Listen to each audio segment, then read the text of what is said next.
Sebanyak 14 pemotor yang tergabung dalam komunitas Ikatan Trabas Adventure tersesat di hutan Nagari Banjolawe, Kabupaten 50 Kota, Provinsi Sumatera Barat.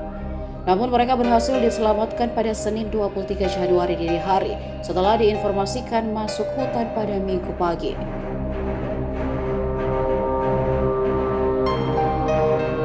Koordinator Pos 50 Kota, Robi Saputra, mengatakan semua anggota komunitas itu kini telah berhasil ditemukan oleh tim gabungan. Dan satu meninggal dunia atas nama Edi berumur 60 tahun. Korban meninggal karena asam lambung.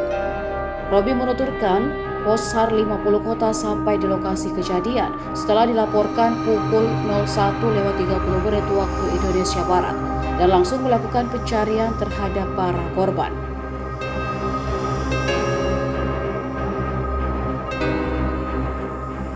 Dari kronologi yang diterima, komunitas ini awalnya masuk hutan pada pagi hari Minggu 22 Januari dan akan keluar pada sore harinya. Di saat melakukan aksi terabas di lokasi, rombongan mendapati hujan yang lebat sehingga mereka memutuskan mencari tempat berteduh.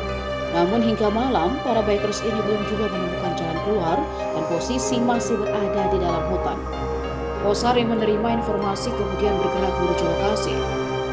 Dan belasan bikers ini berhasil ditemukan pukul 2 dini hari. Robi menyebut proses pencarian dibantu oleh Polsek Suliki, BPBD 50 Kota, PMI Payakumbuh, Damkar 50 Kota, KSB BPBD 50 Kota, dan masyarakat setempat.